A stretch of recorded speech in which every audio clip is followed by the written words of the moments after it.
Father William अब उस लड़की को बहुत गौर से देखने लगे। फादर ने महसूस किया उस लड़की की नीली आंखें अजीब और रहस्यमय ढंग से चमक रही थी। कड़कड़ाती सर्दी में फादर का शरीर अचानक पसीने से नहा उठा। उनके शरीर के रोंगटे खड़े होने लगे। उनके मन में एक अजीब सा डर समाने लगा। फादर विलियम लंबी और गहरी सांस लेने लगे। वो लड़की फादर को लगातार घूरे जा रही थी। अचानक फादर उस खूबसूरत लड़की के सामने खुद को असहज महसूस करने लगे और दोबारा प्रे करने लगे। प्रे करने के बाद फादर को थोड़ा सही महसूस होने लगा। उनकी कैफियत सामान्य होने लगी। कुछ देर बाद फादर ने दोबारा तेज आवाज में उस लड़की की ओर देखकर कहा, तुमने मेरे सवाल का जवाब नहीं दिया। कौन हो तुम और इतनी रात गए चर्च के बाहर क्या कर रही थी? फादर की बात सुनकर उस लड़की ने भारी आवाज में फादर की ओर देखकर कहा, मेरा नाम मारिया है। कुछ देर बाद आप जान जाएंगे कि मैं चर्च के बाहर क्या कर रही थी, लेकिन सबसे पहले मैं आपसे कुछ पूछना चाहती हूँ फादर। उस लड़की की बात सुनकर फादर विलियम बुरी तरह से चौंक कर मारिया को सवालिया नजरों से देखकर बोले, मुझसे मुझसे क्या पूछना चाहती हो तुम? यही कि क्या तुम ईश्वर पर विश्वास करते हो? यह कैसा सवाल है? बिल्कुल करता हूं। फादर की बात सुनकर मारिया जोर जोर से हंसने लगी। उसकी हंसी पूरे चर्च में गूंजने लगी। फादर को एक बार को ऐसा महसूस हुआ जैसे कि चर्च के अंदर भूचाल आ गया। फादर फटी आंखों से चर्च को देखने लगे। तभी फादर के कानों में मारिया की आवाज टकराई, एक फादर होकर तुम्हें इस तरह से डरना शोभा नहीं देता। क्या तुम शैतान पर विश्वास रखते हो? यस माय चाइल्ड, क्यों नहीं। इस धरती पर शैतान का वजूद भी है। अगर तुम्हारे सामने शैतान आ जाए तो उसका मुकाबला कैसे करोगे? जीसस मेरी मदद करेंगे। मुझे पूरा विश्वास है कि मैं शैतान से सामना करके उसे हरा दूंगा। तुम तो किसी मामूली इंसान का मुकाबला भी नहीं कर सकते फादर। शैतान का मुकाबला करने के लिए ईश्वर के ऊपर गहरी आस्था का होना बहुत जरूरी है। तो तुम्हें क्या लगता है मेरे अंदर ईश्वर के लिए आस्था नहीं है? सच सच बताओ फादर, जब तुम्हारी पहली नजर मुझ पर पड़ी थी तो क्या मुझे देखकर तुम्हारे गर्म गर्म खून में वासना की लहर नहीं दौड़ी थी? मारिया की बात सुनकर फादर बुरी तरह से चौंक कर हक्का बक्का नजरों से मारिया की ओर देखने लगे, क्योंकि मारिया ने बिल्कुल सही कहा था। फादर की पहली नजर जब मारिया पर पड़ी थी, एक पल को फादर के मन में मारिया के प्रति बुरा विचार जरूर आया था। उस वक्त उन्होंने अपने कदम बहकते हुए महसूस किए थे, मगर फादर ने तुरंत अपने आप को संभाल लिया था। फादर ने कपकपाती हुई आवाज में मारिया की ओर देखकर कहा, कौन हो तुम? यह सच है कि मेरे मन में कुछ पलों के लिए यह गंदा विचार जरूर आया था, लेकिन तुम इस बारे में कैसे जानती हो? मैं तो यह भी जानती हूँ फादर कि हर हफ्ते चर्च में जो लड़की लूसी तुम्हें खाना देने आती है, अकेले में तुम उस लड़की के बारे में क्या सोचते हो? कौन हो तुम और तुम्हें यह सब कैसे पता? तुम एक बेवकूफ इंसान हो लगता है। इतना सब कुछ जानने के बाद भी तुम्हें समझ नहीं आया मैं कौन हूं, तो ये तुम्हारी प्रॉब्लम है। और रहा सवाल कि मैं क्या चाहती हूं, तो मैं तुम्हें सामने लगे उस क्रॉस में उल्टा लटकाना चाहती हूं। फादर इससे पहले कुछ समझ पाते तभी मारिया का चेहरा बदलने लगा। देखते ही देखते उसके शरीर की सुंदर खाल काली चमड़ी में बदल गई। उसकी नीली आंखें लाल आंखों में परिवर्तित हो गई। अचानक मारिया के हाथ पैर टेढ़े हो गए। उसकी हड्डियां बेहद लचीली हो गई। उसके खूबसूरत चेहरे की जगह अब एक बेहद खौफनाक औरत का चेहरा था, जिसके शरीर की खाल जमीन तक लटकी हुई थी। मारिया घुटनों के बल बैठकर फादर की ओर देखकर बुरी तरह से चीखी।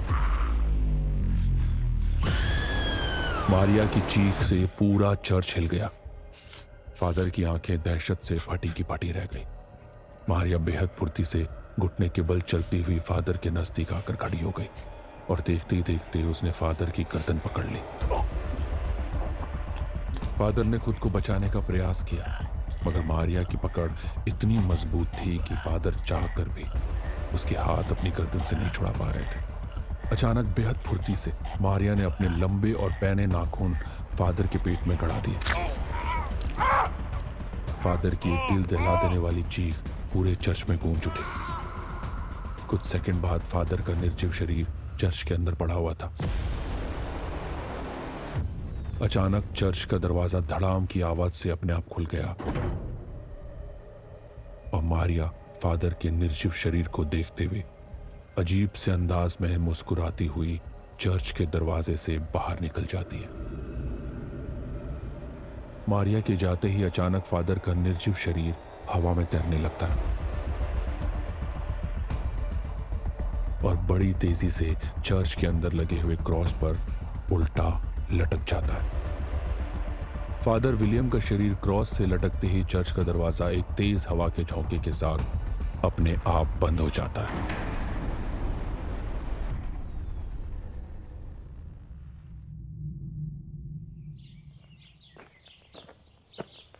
अगले दिन अपनी रोज की दिनचर्या के मुताबिक पैट्रिक चर्च में झाड़ू लगाने आया, मगर उसने जैसे ही चर्च का दरवाजा खोला तो उसके हलक से एक जोरदार चीख निकली।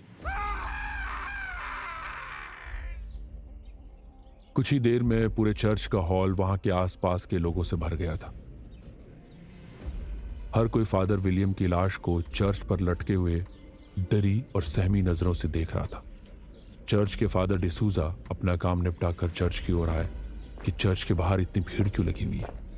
ये देखकर वो बहुत चौंक गए और तेज तेज कदमों से भीड़ को हटाते हुए चर्च के अंदर पहुंचे, मगर चर्च के अंदर का नजारा देखकर फादर डिसूजा की आंखें सिकुड़ गई और वो बड़बड़ाते हुए बोले, नहीं, ओ गॉड, लगता है वो वापस आ गई है। फादर ने मनाली पुलिस को इन्फॉर्म कर दिया। कुछ ही देर में फादर विलियम की लाश चर्च से हटा दी गई और वहां की भीड़ को भी हटा दिया गया। फादर विलियम की रहस्यमयी मौत से सब तरफ खौफ का आलम छाया हुआ था। हर व्यक्ति बुरी तरह से डरा हुआ था, मगर माया अभी तक इस घटना से बेखबर थी।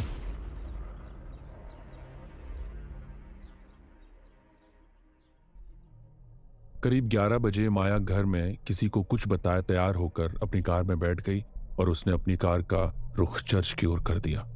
कुछ ही देर में माया की कार चर्च के सामने खड़ी थी।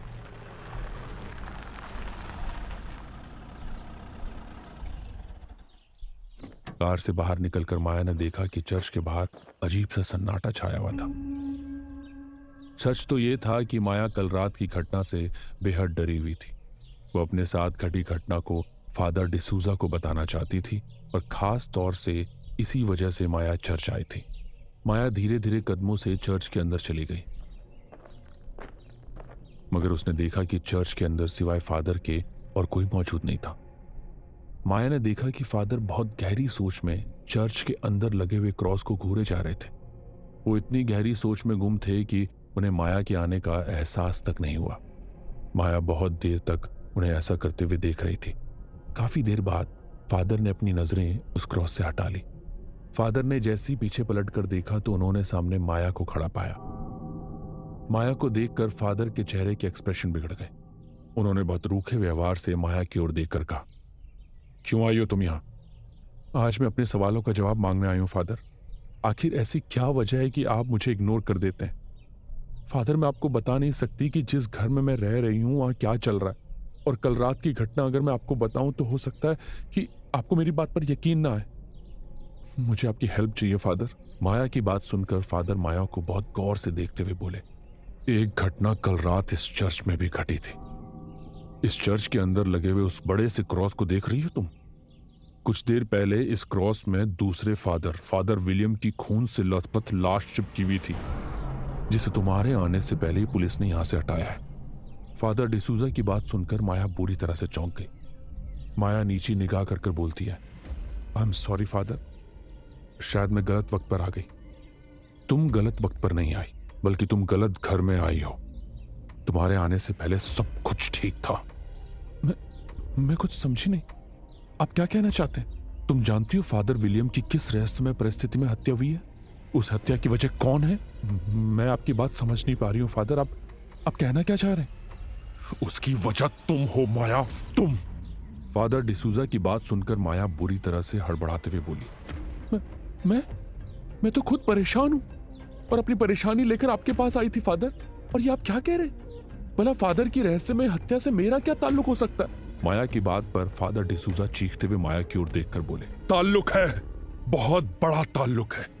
फादर विलियम की मौत कोई पहली मौत नहीं है। आज से 30 साल पहले भी ठीक इसी तरह की हत्या हुई थी इस चर्च में।